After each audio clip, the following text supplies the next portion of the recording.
Let's move on to Kayla Knows Nothing. This is a pretty important one. You're continuing through Game of Thrones. Is this the one you told me was the worst, considered the worst one? It's very controversial. That's it's why. considered. Okay. Some people. Well, let's talk about it. Okay. You watched 2 episodes this week. I You did. watched Unbowed, Unbent, Unbroken, and you watched The Gift, both season 5. Mm-hmm. Also, I feel obligated to tell you, you have a hair on your cheek that's been there for. Will you get it off? Yes, I will. Blush brush. Thank you. Anyway, King.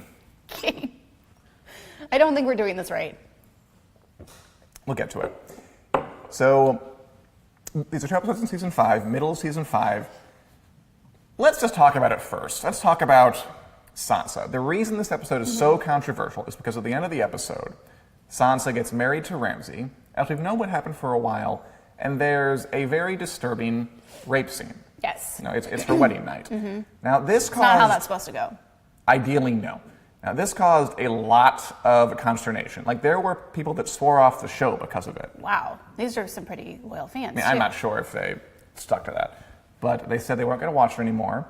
And the idea being that they objected to the portrayal of sexual violence. They thought that Sansa's character, who'd gone through the ringer already, and that they thought this kind of beating her down was exploitative to the point where it was kind of objectionable. Did this follow the book? Anymore. Sort of. There's a character to whom this happens. It's not Sansa. Okay. They kind of plugged her into a different role. What was your take on Sansa's arc in this episode, Kayla? Just, she's marrying Ramsay, which is, I think she kind of thinks she can handle this a little bit. She got talked into it by Littlefinger. She's trying to get revenge for her family. She gave sass to the girl who was like trying to trick her. Right, Miranda. That's She thought she was Ramsay's kind of lover ahead girlfriend. of it. I don't know. I mean, she's dealing with a horrible person, so it's not like I didn't expect this to happen. Right. He is a horrible, horrible person, and it does technically happen in the books. And the fact that they made, what's his name now? Oh, Theon, or Reek, whatever you want to say. Reek watch, it's very upsetting. It's extremely upsetting. It is a very disturbing scene. Watching. But the reality is, this happens.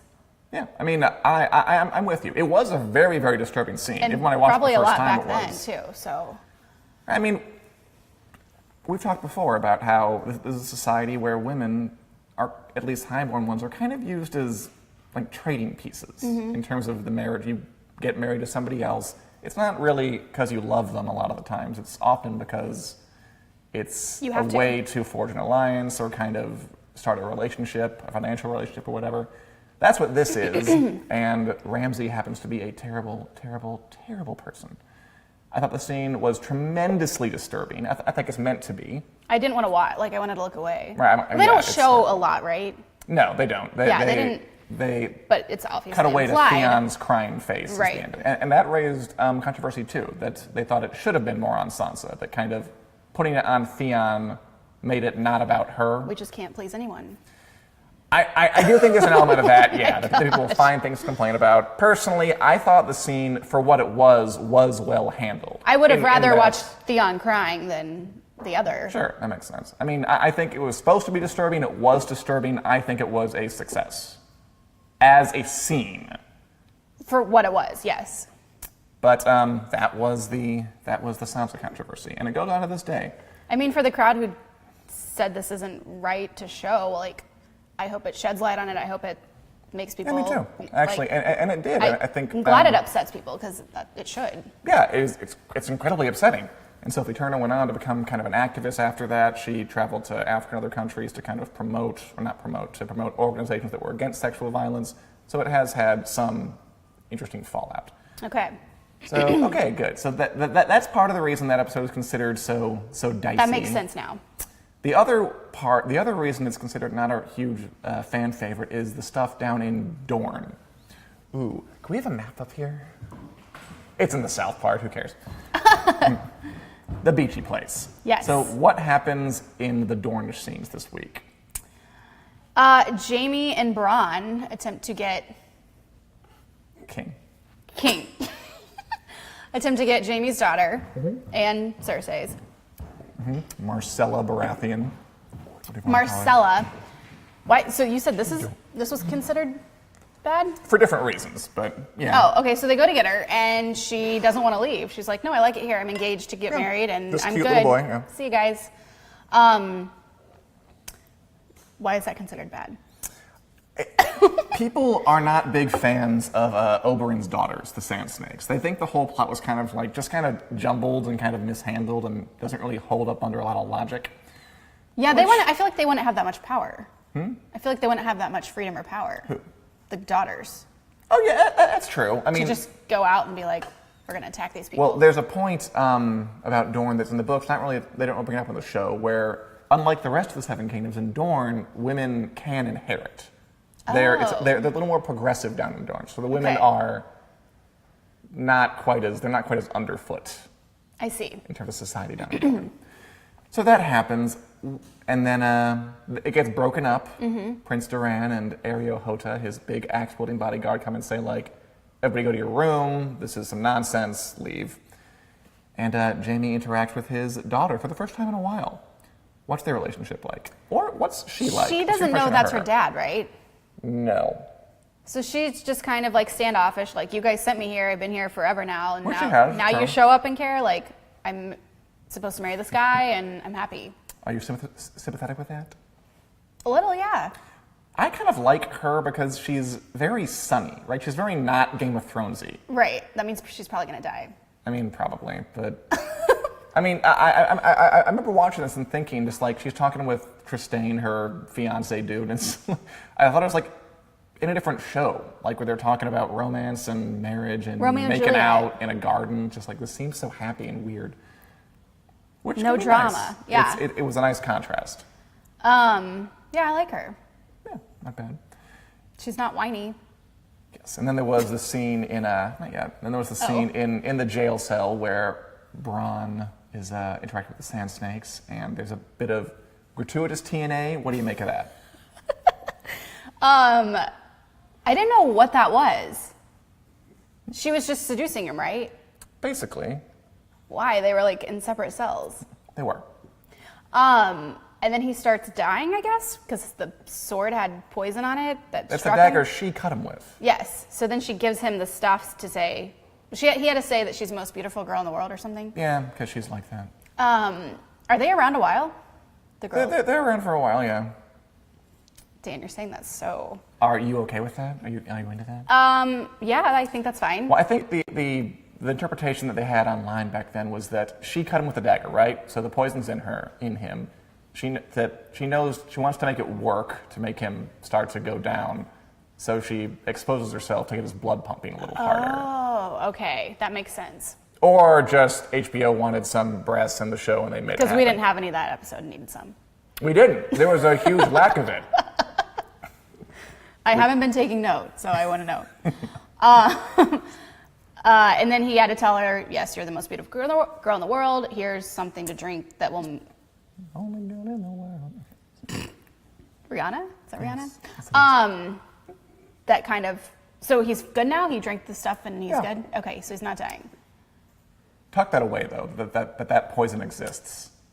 I'll jot that down. That slow-acting, blood-pumping poison. Okay.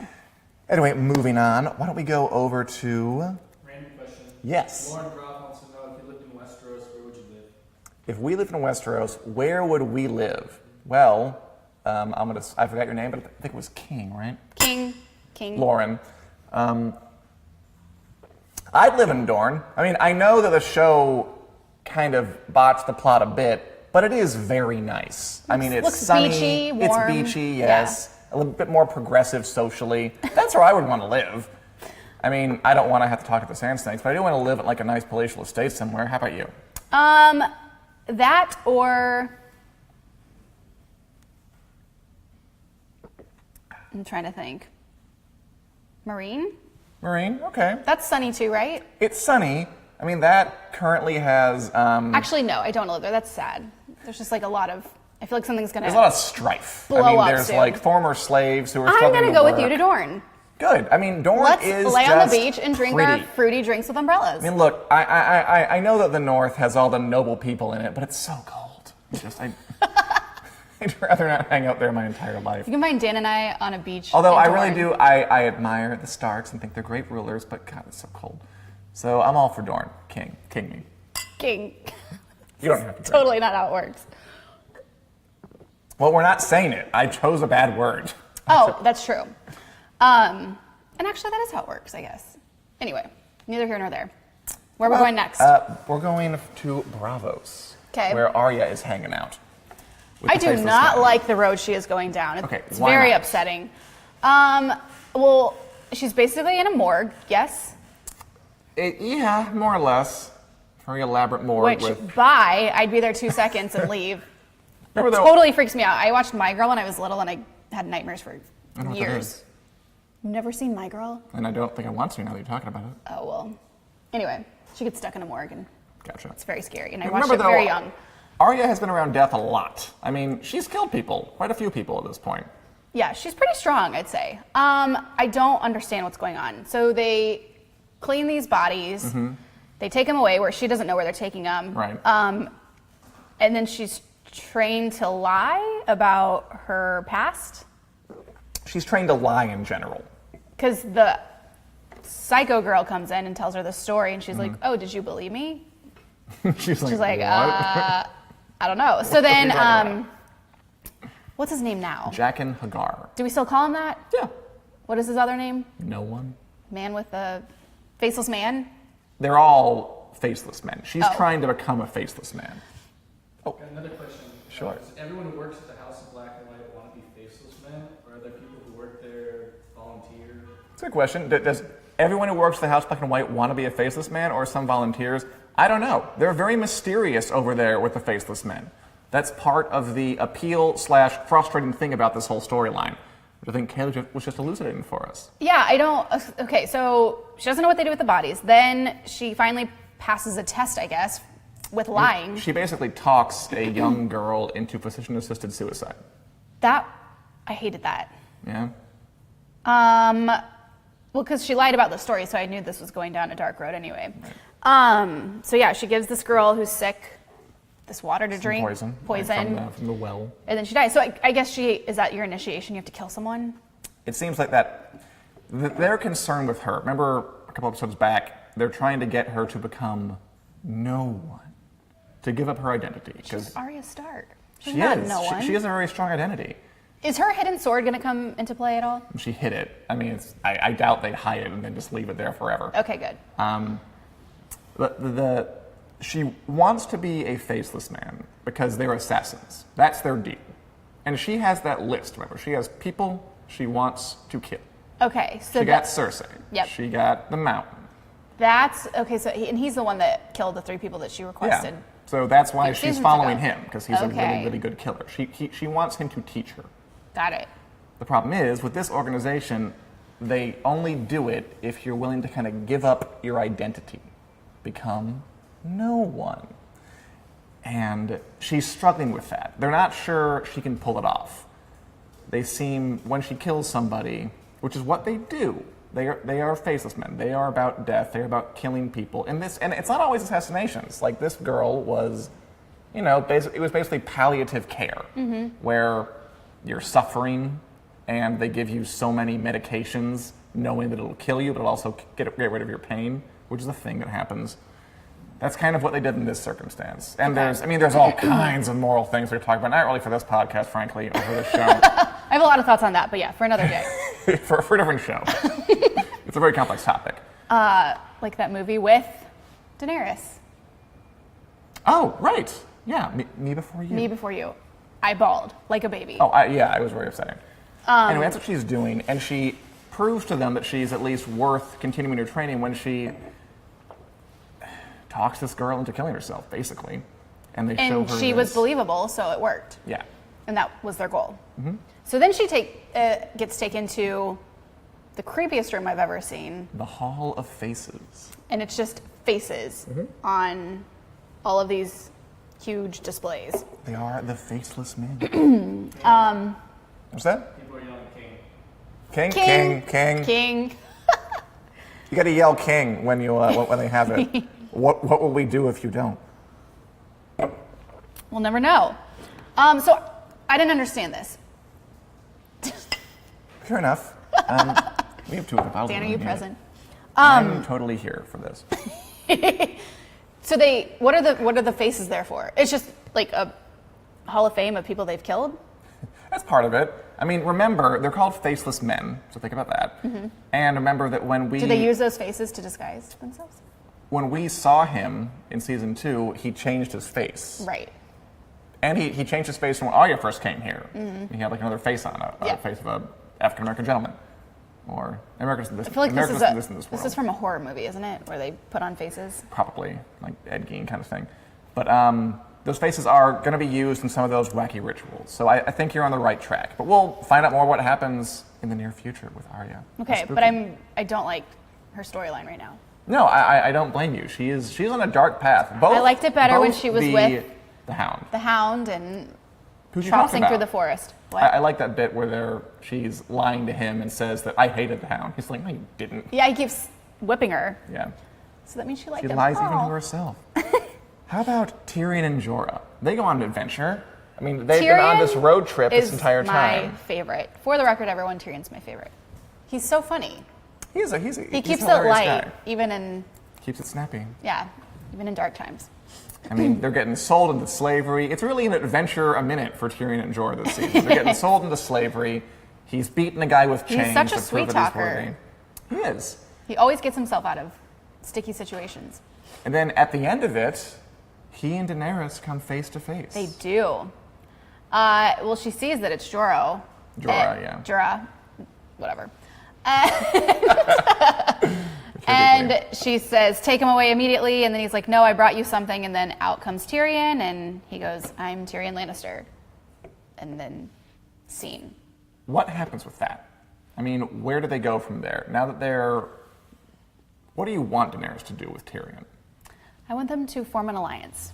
How about Daenerys with Jorah? I want them to because team up. she was not happy with I want him Jorah back showing on up. her side because he was good for her. Do you think that'll happen? Because she was not pleased to see him. Maybe after this gift. Maybe. He did bring her a very useful commodity. Tyrion Lannister is... And why big is he useful player. to her, by the way? I mean, he holds power with his name.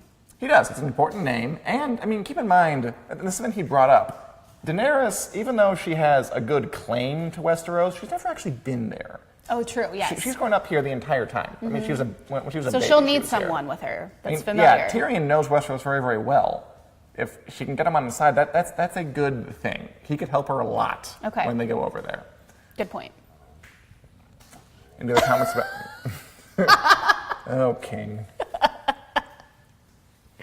Ignore that. Debating who would drink who under the table if you guys were gonna. 100% Dan. Everyone thinks it would be Kayla. What? For the record, I am not a huge beer fan.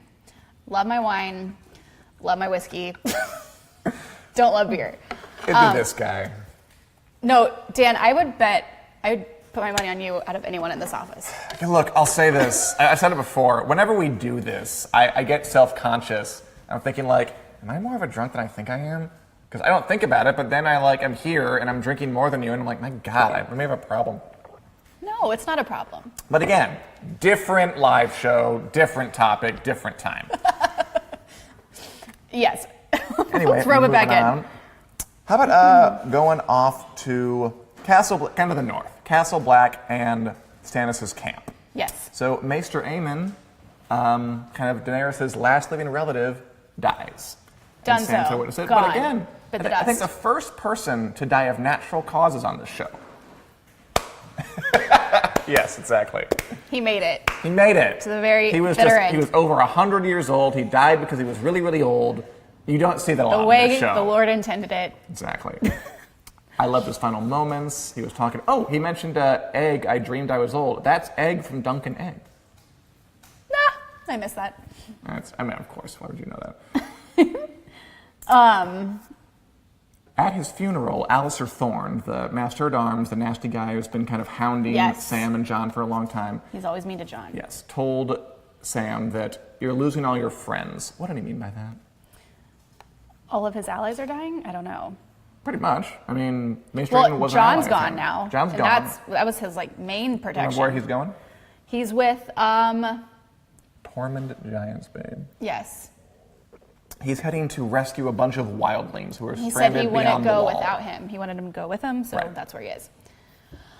Sam, yeah, I'm a little worried about Sam. He got into a little scuffle this week. Right, when some They tried to, of his brothers tried to accost his lady love, Gilly. yes. Bless his heart. He tried to fend them off. He actually got beat up instead, and then the wolf came and saved him. Thank God. Thank God John left that wolf there. Where would we be without the wolf? And then, but he and Gilly, in the aftermath got of it that, they got on. it on. Definitely Sam's first time. I'm just going to put that out there. Is that was uncomfortable to watch also. It was? I don't know. It seemed tender enough. They love each other. Yeah. That's Sure. it. That's all you got? That's all I got. They love each other. Okay, that's sweet. But I do worry about him.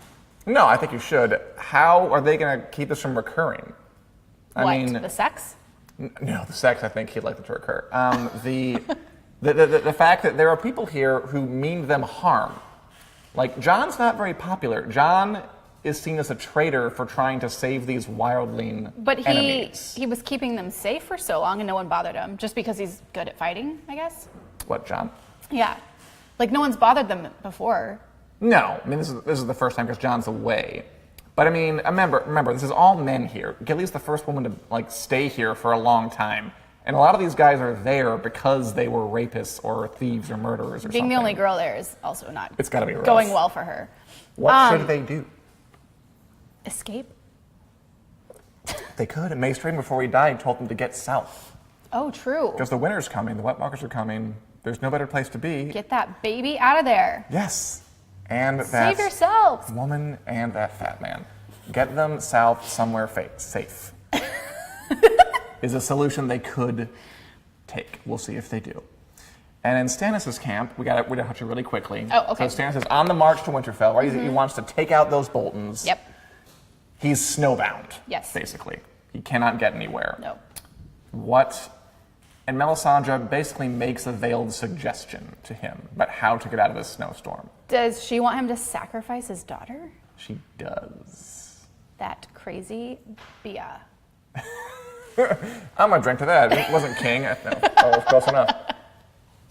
How dare she? Go away. I don't like her. Why would she want to? Because she's an evil person and wants everyone to die and lose the things they love. That's one point. She believes that he is gonna lead them out of. She believes Stannis will lead them out of the White Walker War. That he is the person to lead humanity into a new golden age, and that he needs to win. He can do that without killing his daughter. He probably can. You're right. But remember, they leached some blood out of Gendry, the royal bastard, a while back. Remember him? Yep. We haven't seen him. We haven't seen him. And the whole idea is that king's blood has power, that it can perform spells and stuff like that. That's what she's banking on. She's thinking, well, your daughter is chock full of king's blood. We should use that. But Stannis, to his credit, said no. Because, Don't do it. Of course, don't Yes. do it. Let's all hope he sticks to that resolution. You don't sound very reassuring again. King Stannis. King. I'm out of beer. Exactly. No, it's fine. It's bad luck to Cheers. And finally, King's Landing. Some interesting stuff happens this week. Yes, a lot went down. A lot went down. Okay. Where do we start? Olenna gets back, and Littlefinger gets back. They both have meetings with Cersei. How do those meetings go?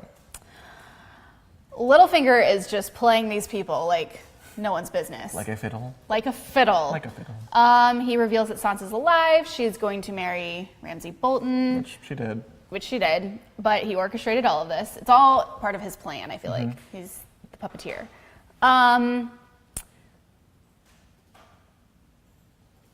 I'm trying to think what else. No, I gotcha. Oh, and then Littlefinger meets with the grandma, Right, with Olenna. and they're like, hey, we're on the same side. Like, I mean, they were the ones who killed Joffrey together, those Yes. two, technically. And now things have changed a lot.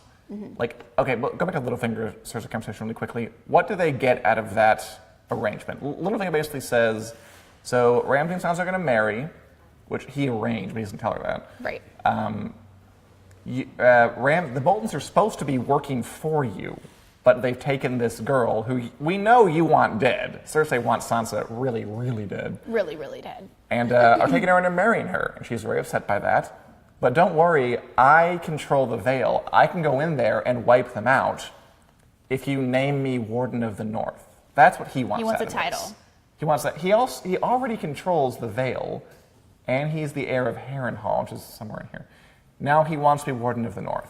He wants to build his power a lot. And Cersei bites right into it. I mean, Cersei, not like brilliant. But she's such a evil... She's conniving. Yes, very conniving. Yes. And she connives her way into another success when there's, well, for a minute. For a second. Yes. When the Faith Militant, the High Sparrow, the shoeless elderly gentleman, holds an inquest for Loras Tyrell, the gay grandson of the grandma. All these names. And basically, Let's make a list of all the names I call people. Convicted for being gay is what happens, right. More or less. Although if you wouldn't have charged that guy, it would have been fine. And then everyone was lying for him. Right. Marjorie's lying for him, and then she was taken away too. Now they're all locked up. Why is the Faith Militant doing this? Why is the High Sparrow locking up all these highborn lords? Olenna the grandma has a conversation with him where they kind of talk a little bit about what he's going for. Does he want everyone clean? Like everyone to have That's definitely no it. sin? I mean, he's definitely a zealot. Yeah. But what I liked was that she pointed out that King's Landing is full of people who are doing terrible stuff. Rapists, murderers, liars. But he's focusing on these people. He's focusing on these highborn people. I think he has an axe to grind. I think he does believe in purity and all that crap. But is he out for revenge for someone? Not for revenge. He's just he's smart, and he knows that if he really wants to sell this whole "we treat everyone equally" stuff, he has to go for someone he has who to make a normally point is protected and do it to a higher power. Yes. Yes. Okay. And then at the end of the episode, he turns that around a bit. Yes. What happens in the last scene you watched? He brings in what's his face? Oh, Lancel. Lancel. Right. He's like, recently this young guy came to me and confessed all he's done, and he feels so much better now, and he actually had a lot to say about you. Remember, he knows that they killed King Robert together. Mm-hmm. He knows that they had incestuous sex together. Yes. He knows a lot of stuff. He has a lot of dirt on Cersei. So then she knows what's coming and tries to get out of the room, let me go, and they whisk her away and throw her in a cell, and she's, I'm the queen, king. And she is locked up, and that is where we ended. It is. Thank goodness. Thank goodness. So, did she have this coming? Yeah, she can't expect to have all these other people judged for their transgressions. Where'd she and go not wrong? have it happen to her by bringing in the barefoot guy. Yeah, I mean, for some reason, she thought they could work together, and that he was kind of her pawn. As if she's without sin. It never really occurred to her that he was telling the truth. He really does believe in this whole everyone's equal and we need to put you all away because you're all sinners, and she is a big sinner. The biggest. So, what was the question? Question. I was wondering, why is Cersei threatening the Tyrells when they get all their goods from the Tyrells? Cersei knows from her dad that they have no more gold mines and they are millions in debt to the Iron Man. Who was that question? Lauren brought. Lauren. I love Lauren. The question was, that's a good question for you. Why, so Cersei, the Tyrells are important to the Lannisters. They provide them with food. They provide them with money. They need to pay the Iron Bank back for all the debt they have. So why is Cersei going after Marjorie and Loras? Because she doesn't want her to be in power over her. Yeah, pretty much. Cersei is very short-sighted. That's all true. Lauren, that's all completely true. They need the Tyrells a lot. Cersei is not very bright. She cares more about her personal grudges than the stuff they really need to do. Having control. That's what I take from it. Yeah. I agree with you, Jan. Anything else, Richard? Because that was about the end of our little recap. Okay. King. Well, I would. Polished off a bottle. Exactly. With Richard's help. Thanks for watching, everybody. We'll be back next week. Actually... I will be gone next week. My apologies. There probably won't be a Kayla Knows Nothing segment, but you'll be here still. I'll drink a whole bottle of this by myself. Is Josh Hill filling in? We're going to do a complete kind of recap and prognostication about season 6 and 7 in your absence. Okay, good. So no spoilers. I won't. I mean, lots of spoilers, but you won't be here for them. Right. Yes. Okay. Kayla will be gone next week. I will be sad. There will be a replacement for her named Josh Hill. I'm going to call him Kayla just because I'm used to it. And we're going to talk about what we can expect from Game of Thrones Season 7. I hope you'll join us. It should be fun. That'll be good. You don't want to And miss then it. Kayla will be back the week after. I will. Anyway, With more that's about it, guys. And we'll see you next week. Thanks for tuning in. We'll see you next time. King.